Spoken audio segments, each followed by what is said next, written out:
Isang magandang araw po sa inyong lahat, mga minamahal kong mga kapatid sa Panginoon. Minsan pa, ito ang inyong lingkod, si Pastor Ruel Camia po, mula po dito sa Winnipeg, Manitoba, Canada, para po sa ating pag-aaral ng salita ng Diyos ngayong umaga. Welcome po sa Tinig ng Pag-asa. Sa araw pong ito, ang ating pag-aaral, again, continuation pa ng ating series on the parable of the Lord Jesus Christ. At ang ating pag-aaral ngayon ay ang the parable of the 10 minas. Matatagpuan po natin ito sa Luke chapter 19, 11 to 27. Samahan niyo po ako at atin pong basahin ang mga talata. While they were listening to this, he went on to tell them a parable, because he was near Jerusalem and the people thought that the kingdom of God was going to appear at once. He said, "A man of noble birth went to a distant country to have himself appointed king and then to return. So he called 10 of his servants and gave them 10 minas. Put this money to work," and he said, "until I come back." But his subjects hated him and sent a delegation after him to say, "We don't want this man to be our king." He was made king, however, and returned home. Then he sent for the servants to whom he had given money in order to find out what they had gained with it. The first one came and said, "Sir, your mina has earned 10 more." "Well done, my good servant," his master replied. "Because you have been trustworthy in a very small matter, take charge of 10 cities." The second came and said, "Sir, your mina has earned 5 more."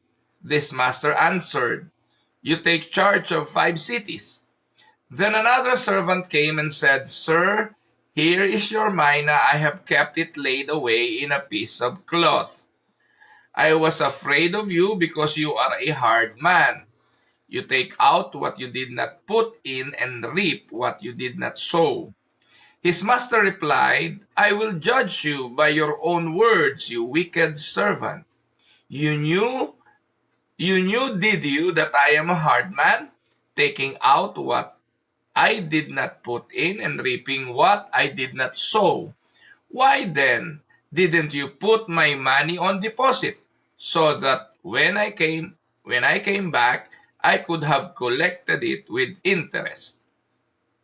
Then he said to those standing by, "Take his mina away from him and give it to the one who has 10 minas." "Sir," they said, "he already has 10. He replied, "I tell you that to everyone who has, more will be given. But as for the one who has nothing, even what they have will be taken away. But those enemies of mine who did not want me to be king over them, bring them here and kill them in front of me." Pagpalain nawa ng Panginoong Diyos ang pagkabasa at pagkadinig ng kanyang mga banal na salita na sa araw na ito'y ating pagbubulay-bulayan. Mga minamahal na mga kapatid, sa mga talatang ating binasa, ating makikita ang isang katotohanan. Many people today speak of Jesus as Savior. "Lord, you are my Savior." But far fewer are willing to submit to Him as King. Sa Tagalog, napakadaming mga tao ang gustong maging tagapagligtas ang Panginoon. Subalit, madalang naman ang gustong maging hari siya. Naalala niyo po ba mga kapatid yung dalawang magnanakaw na kasama ni Jesus na nakapako sa krus ng Kalbaryo? Yung isa doon ay pinangakuan ng Panginoon na ngayon din ay isasama niya sa paraiso. Naisip niyo po ba kung ano bang dahilan at antimano nung oras na yon, nung sila'y namatay ng Panginoon, isinama siya ng Panginoon kung saan siya paroroon. At alam natin na iyon ay sa paraiso. Anong dahilan? Anong naging requirements? At bakit naisama siya ng Panginoon sa paraiso? If you are going to read the narrative, sa pagitan noong dalawang magnanakaw. Ang sabi nung isang magnanakaw, "Hoy, kung ikaw ang Kristo, patunayan mo, bumaba ka na riyan sa krus. At kung pwede, isama mo na kaming bumaba." So ito po'y kataga ng panunuya. Because Jesus always claimed that He is the Messiah, He is the Christ. At sa oras na yon, tinutuya siya. Ang mga Hudyo, nilagyan siya ng koronang tinik. Sumisimbolo na siya ay korona ay hari. Pero yung kanyang claim ng pagiging hari ay ginawang isang mockery, panunuya ng mga tao. Sige, hari ka pala, lalagyan ka namin ng korona. At ang koronang inilagay sa kanya ay koronang tinik. Yung lalaki na nasa kanyang tabi ay nanunuya rin at ganon ang gusto niyang sabihin. If you are really the king, then rule. Exercise your kingship right now. Pero alam niyo po yung isa, realizing na yung kanyang kasamay nanunuya, ang sabi niya, "Huwag kang ganyan. Tayo marapat lang na nandito sa krus. We don't deserve to go down of this cross. We don't deserve to be spared of life, for we are criminals." Makasalanan tayo. Tama lang na nandito tayo. Pag-amin at sila'y karapat-dapat lang parusahan because of what they did. But he, referring to Jesus, ang sabi niya rin sa kanyang kasama, itong taong ito wala tong kasalanan. He recognized the divinity of Christ. He recognized that Jesus is the ultimate sacrifice. Alam niyo po ba yung humiliation of Christ? Hinubad niya ang kanyang pagka-Diyos, nag-anyong alipin, nakihalo sa atin. Sa pasimula siya ang berbo, siya ay kasama ng Diyos. No, siya ang berbo at ang berbo ay sumasa Diyos at ang berbo ay Diyos. Walang nilikha ng hindi dahil sa kanya. Nagpakababa, nag-anyong alipin. At ang layunin, para maging tao. Tunay na tao. Diyos na nagkatawang tao. Pero sa kabila ng kanyang pagiging tao, ang sabi ng aklat ng Hebreo, hindi siya nagkasala. He was tempted like any other man. He was tempted like you and me, but he did not commit sin. At dahil doon, siya yung karapat-dapat na tagapagligtas, siya yung karapat-dapat na tumubos ng kasalanan dahil ang pwede lang ibayad sa kasalanan ay yung walang kasalanan. Naalala niyo po ba, in the Old Testament, ang inihahandog na tupa para sunugin ay unblemished. Hindi pilay, hindi lumpo. Dapat malusog na tupa, nasa kabataan. At yun ay larawan ng Panginoong Hesukristo.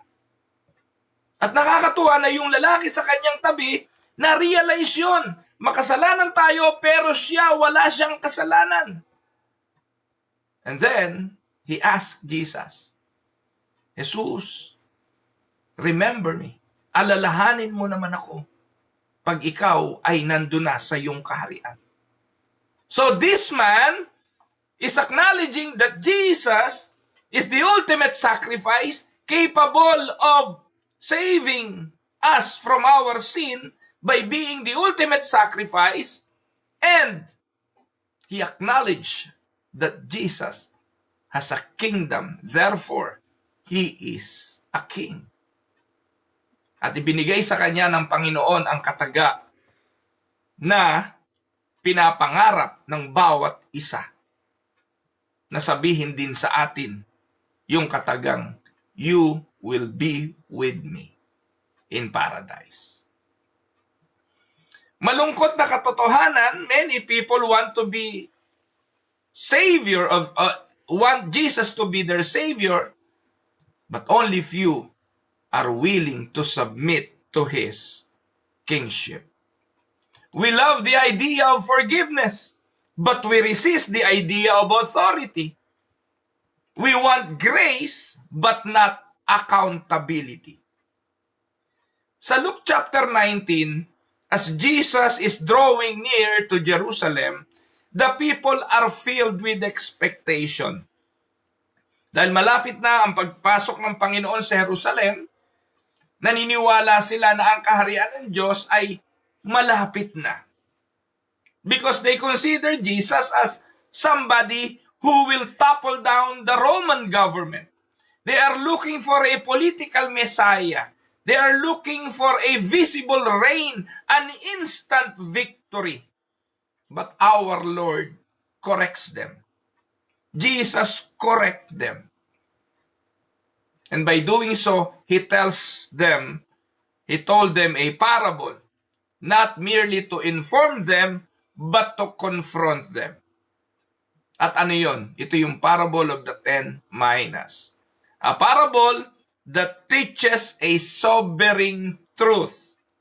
Ano yun? Christ is already king even if His kingdom is not yet fully visible.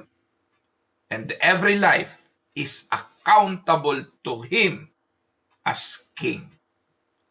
Mga kapatid, this is not just a story, it is a warning. It is a call. It is a revelation of reality. Kaya tingnan natin at ating pag-aralan. So, ano ba ang ibig sabihin ng parable na ito? Before that, let us una go to the context at tingnan natin. Sa verse 11, makikita natin doon, the people expected a crown without a cross. Because Jesus is nearing Jerusalem, they supposed that the kingdom of God would appear immediately. They want a crown without a cross, a kingdom without delay, a glory without suffering. Yan ang gusto ng mga tao. But Jesus reveals a different timeline. Ang timeline ay ganito. May pag-alis, may period ng paghihintay, may period ng pagbalik, at may period ng paghuhukom. So itong parable na ito na binanggit ng Panginoon ay pagpapaunawa na hindi siya papasok ng Jerusalem, gigibayin ng Roman Empire, uupo siya sa trono bilang hari. No! He always speaks of His departure. And He always speaks of waiting period na siya'y babalik.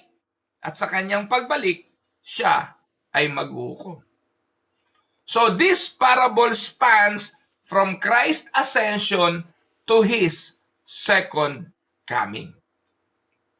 Ganun po ang ibig sabihin nito. Aralin natin. Ano ang punto na ating makikita sa Luke chapter 19?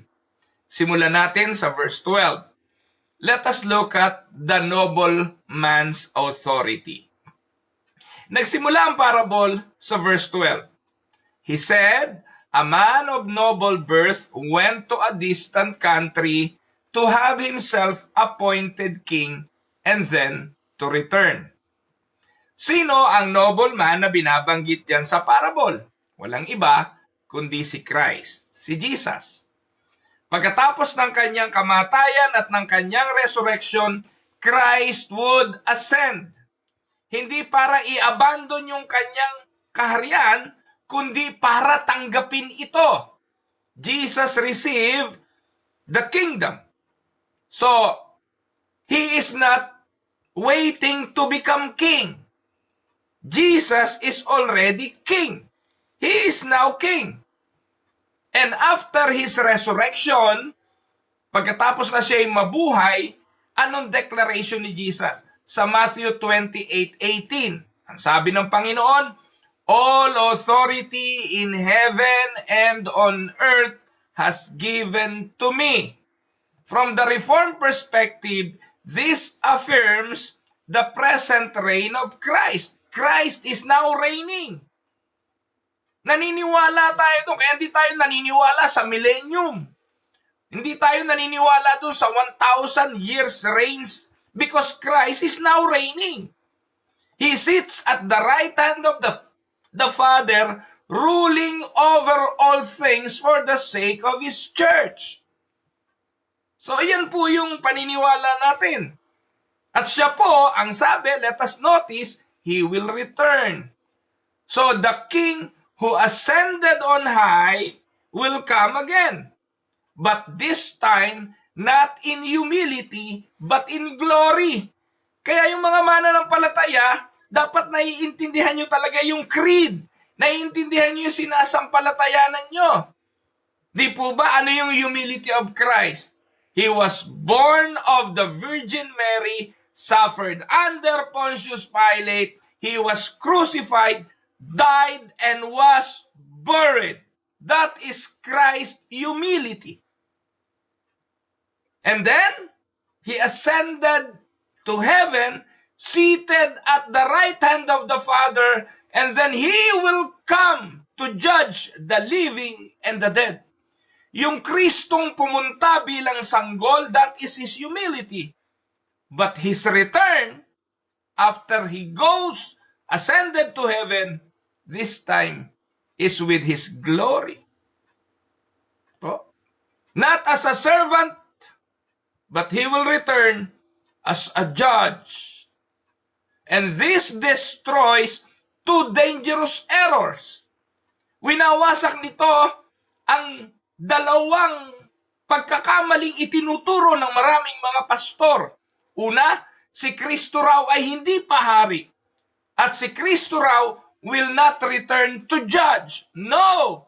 He reigns now and He will return visibly and decisively to judge. Amen? Now, point number 2.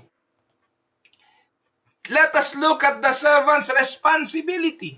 Ang sabi ng Bible, the nobleman calls 10 servants. Tinawag ay 10 mga alipin. Binigyan niya ng mina ang mga ito. Ayon sa verse 13. So he called 10 of his servants and gave them 10 minas. Put this money to work. So yung mina, pera, ayon sa parable. At sinabi nung nobleman na pagtrabahuhin niyo itong pera. Put this money to work. Mga kapatid, yan naman po ang realidad. Dapat yung pera, pinagtatrabaho lang natin. Hindi tayo ang nagiging alipin ng pera. Yung pera, alipin natin yan. So, ibinigay yan sa atin para gamitin. Hindi para tayo ang gamitin ng pera. Hindi para tayo ang baguhin ng pera. Yung pera, ginagamit natin yan para sa kalooban nung nagbigay sa atin. So, sabi ng verse 13, He called 10 of His servants, gave them 10 minas, put this money to work. At ang sabi niya, hanggang sa aking pagbalik. Until I come back. So, dito mababasa natin, each servant is entrusted with something. The mina represents stewardship. Sabi rito, yung mina, pera. Pero dito makikita natin, ang usapin dito, anumang ipinagkatiwala sa atin ng Diyos. Minas represents your life, your time, your gifts, your opportunities, and even the Word of God, the gospel itself. Ipinagkatiwala ito sa atin, papaano natin ito isusulit sa kanyang pagbalik. Amen? And each of the servants received, given, entrusted with something. Ikaw, ako, tayong lahat, pinagkatiwalaan ng mina. At ang minang ito, kung anong meron ka. Let us notice 2 important truths. 1, everyone is entrusted with something. No servants receives nothing. Kaya wag mo sasabing, wala akong tinanggap sa Panginoon. Lahat tayo may tinanggap sa Panginoon. At wag tayong reklamo ng reklamo. Alam niyo, may kwento ako. Nagkukwentuhan kami ng misis ko kanina habang inihatid ko siya papuntang trabaho. At ang kwento, ganito. Pasensya na kayo, hindi ako masyadong magaling magkwento. May isang lalaki na bibiyahe papuntang ibang bansa. Bago siya bumiyahe, pumunta siya ng Tim Hortons. Bumili siya ng Timbits. Ay, ewan ko, para sa mga taga-Pilipinas, yung pong Timbits ay donut na maliliit. Na po, iba-ibang klase yon. Bumili siya ng 10 pirasong Timbits at isang Tim Hortons coffee. Habang dala-dala niya ito, hila-hila niya yung kanyang hand carry luggage, naghahanap siya ng mauupuan. Nakakita siya ng isang lamesa, umupo siya doon, may isang lalaki sa kanyang tapat na nakaupo at nagkatinginan sila. So ang ginawa ng lalaki, sinimulan niyang kainin yung donut. Sumubo siya ng isa, binuksan yung kape, uminom. Aba, maya-maya, yung lalaki sa tapat niya, kumuha rin ng donut. Isinubo rin. Tinignan niya to ng masama. Pambira to. Di ba lang nagpaalam at donut ko to eh. Pambira. Napaka-rude naman ng lalaki ito. So ang ginawa nung lalaki, ang ginawa niya, kinuha niya yung donut, kumuha siya ng isa uli, sinubo niya, inilapit niya sa kanyang kape. Yung donut, yung box ng donut. Ngayon, yung lalaki na nasa tapat niya, ang ginawa, dahil medyo lumayo sa kanya yung box ng donut, dumukwang pa at inabot yung donut at again sumubo ng donut at ngumiti. Ngumiti sa kanya. Sabi, grabe tong lalaking to, napaka-rude nung nagawa pang ngumiti at dumukwang pa para kumuha pa ng donut. So ang ginawa nung lalaki, pinaspasan niya, kain, sumubo siya ng dalawa. Baka maya-maya dumukwang na naman tong lalaking ito at kunin na naman yung donut. So hindi siya nagkamali. Maya-maya yung lalaki dumukwang uli, sumubo uli ng donut. Nung kalaunan, dalawa na lang yung natitira. So ang ginawa ng lalaki, sinubo niya yung isa. Sabi niya, palagay ko naman yung isang natitira, hindi na niya gagalawin. Kasi isa na lang eh. So ang ginawa ng lalaki na nasa tapat, kinuha yung donut, hinati niya sa gitna, iniwanan niya yung kalahati at isinubo niya at umalis na siya. Naiwan yung lalaki, galit. Pambira ka. Dapat akin lahat yan donut na yan. Manong bumili siya ng kanyang donut, kinain niya ng kinain yung donut. Tapos he decided na umalis na rin. Nung siya paalis na, kinuha niya yung kanyang luggage. Sa ibabaw pala ng kanyang luggage, nandun yung box ng kanyang donut. Nagulat siya kasi yung donut na binili niya nandun sa ibabaw ng kanyang luggage. All the while, ang kinakain niya, hindi pala kanya.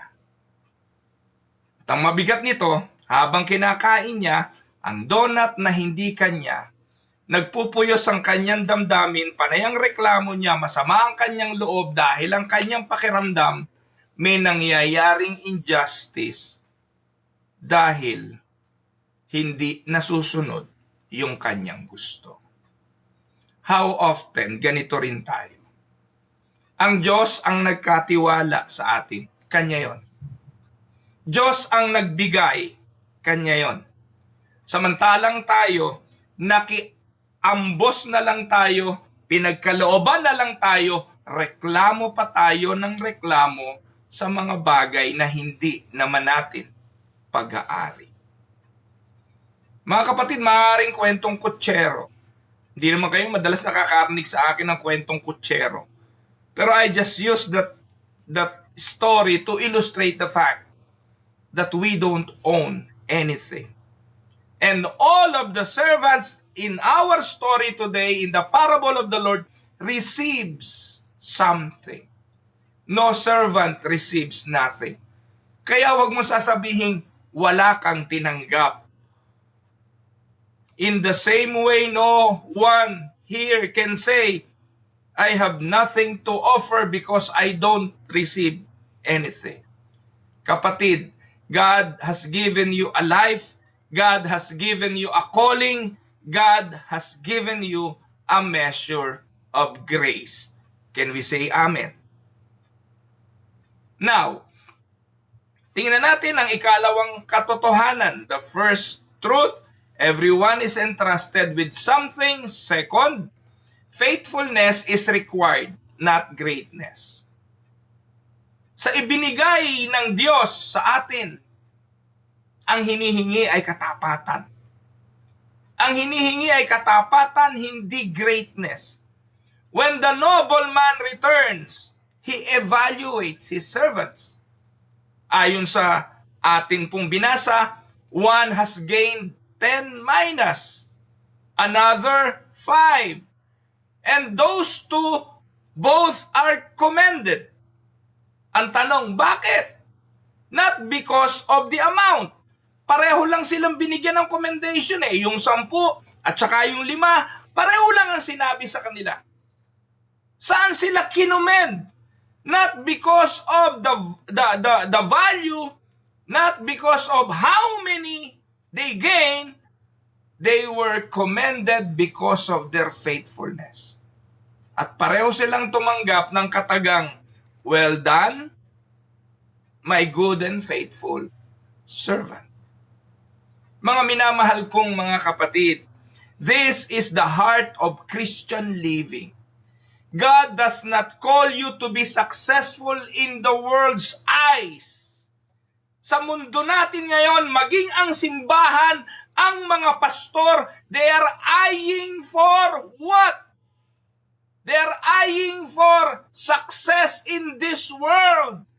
Pag ang ministeryo mo hindi lumalago at hindi masyadong marami, failure ka. Because we always look at the numbers. Pero huwag niyong kakalimutan, ang Panginoon nakatingin saan? Sa katapatan ng puso, ng paglilingkod. And this is the heart of Christian living. He calls you to be faithful, and faithfulness reveals loyalty to the King. Amen? Kaya nga from a Reformed perspective, this is not teaching salvation by works. Rather, it teaches that true saving faith produces faithful obedience. The servant who did nothing, who hid his mina, reveals something deeper. Hindi po weakness, kung hindi kawalan ng pagtitiwala. Ano sabi nung servant na itinago yung kanyang mina? Luke 19:21, I was afraid of you because you are a hard man. You take out what you did not put in and reap what you did not sow. So anong ibig sabihin nito? Hindi niya talaga kilala ang kanyang Panginoon.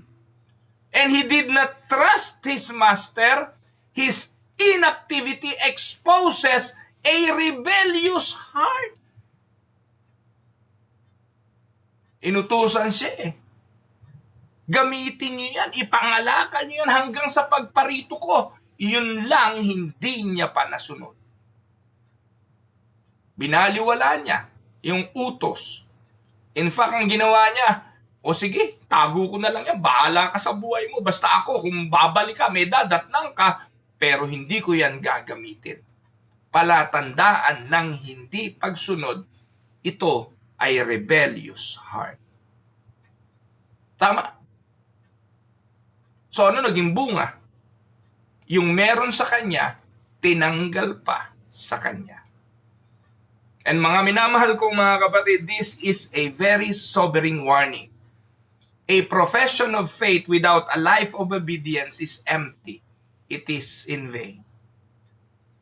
Ang pagpapahayag ng pananampalataya na hindi naman nakikita ang buhay ng pagsunod, walang laman. Walang silbi. Let us go to point number 3. The enemy's rebellion. Then comes of the most chilling statements in the parable. Mababasa natin sa verse 14. Ano sabi sa verse 14? But his citizens hated him and sent a delegation after him saying, we do not want this man to reign over us. This is open rebellion. These are not merely careless servants. They are declared enemies of the king. Sino tong mga taong ito? This is not the cry of the human heart. I want. And is this not, rather, hindi ba ito ang sigaw ng puso ng tao? Hindi ba ito ang puso ng tao sa panahon ngayon? I want forgiveness, but I don't want the authority. I want heaven, but not holiness. I want blessings, but not Christ's rule. And listen, mga kapatid, this is the essence of sin, rejecting Christ's kingship. Again, yung nasa kaliwa. Anyway, hindi ko alam kung sino yung kanan, kung sino yung kaliwa. No? Sabi, kung ikaw ang Kristo, bumaba ka dyan, sama mo na kami. That is a rejection of His true kingship. But notice how the parable ends. Paano natapos ang parable? When the nobleman returns, he deals not only with servants, he also deals with his enemies. Sa Luke 19:17, 27, ano sabi? But those enemies of mine who did not want me to be king over them, bring them here and kill them in front of me. Ito ang larawan ng final judgment. May mga tao talaga na tatanggihan si Kristo. May mga tao talagang hindi mananampalataya at ang tawag sa kanila ay kaaway ng krus ni Kristo. They are considered enemies. At dahil sila ay mga kaaway ni Kristo, hindi nila siya kikilalaning Diyos, hindi nila siya kikilalaning hari. Gusto nila siyang maging tagapagligtas kung sakali, pero wala silang planong magpasakop sa kanyang otoridad. At pagdating ng paghukom, hahatulan sila ng Diyos. Mga kapatid, in our generation, people want a gentle Jesus. They want a loving Jesus. Kaya nga, mensahe ng mga pastor ngayon, puro love, love, love. Grace, grace, grace. But not a judging Christ. But the Bible is very clear. The same Jesus who welcomed sinners will judge rebels. And take note, there is no neutrality. You are either faithful servant or you are a rebellious enemy. Amen? So this parable is not ultimately about money. It is not ultimately about productivity or even success. This parable is about Jesus. Christ is the nobleman who became king. Christ is the master who entrusts his servants. Christ is the judge who will return. Kakalungkot kapag ito itinuturo ng mga pastor, ang sentro ay laging nandun sa servant. Paano gagamitin yung talentong ibinigay? Paano pagyayamanin ito? Paano palalaguin? Paano pararamihin? Pero isa lang naman ipinapakita Doon sa servant, hinihingi sa kanya ang maging tapat.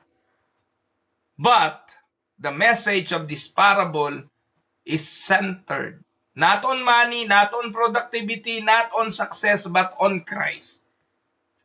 He came the first time in humility to save sinners. And He will come again in glory to judge the world. And here is the gospel. The King who will judge is the King who died for sinners. Amen? Kapatid, on the cross, Jesus bore the judgment that His people deserve. Tayo ang dapat ipako. Yun ang sabi nung isang nakapako sa krus. Tayo ang dapat nandito. Tayo dapat ang parusahan. Tayo dapat ang mamatay. Siya, wala siyang kasalanan. Jesus on the cross bore the judgment that we all deserve. For all who repent and believe, there is no condemnation. But for those who reject Him, judgment remains. Kaya sa krus ng Kalbaryo, inilarawan sa atin Tatlo ang nakapako, ang Kristong magliligtas, may dalawang nandun, isang kaaway ni Kristo at isang makasalanang supposedly kaaway din ni Kristo. Pareho silang dapat maparusahan, pero yung isa pinagkalooban ng biyaya ng kaligtasan. At isinama sa paraiso. Amen? Now, how can we apply this? Bilang application, let me speak plainly and pastorally. 1. Live faithfully under Christ's authority. Tandaan, Christ is not just part of your life. He is the Lord. And being the Lord, He should rule. Tanong natin sa ating mga sarili, am I living in submission to Christ? Or am I resisting His rule? Tandaan, hindi hinihingi ang marami. Ang hinihingi katapatan. And faithfulness in small things matters. Amen? Pangalawa, use your life for His glory. Yes, you have given a mina. And that speaks of your time, your gifts, your opportunities. These are not yours to waste. Tanong, are you using your life for the kingdom and for the will of the King? Or are you burying it in comfort and fear? Kapatid, one day you will give an account. And last, prepare for His return. Nandito na tayo, naghihintay sa pagbalik ng ating nobleman. Paano tayo naghihintay? Anong paghahanda ang ating ginagawa? Huwag kalimutan, the King is coming back. Not maybe, not symbolically, but sure.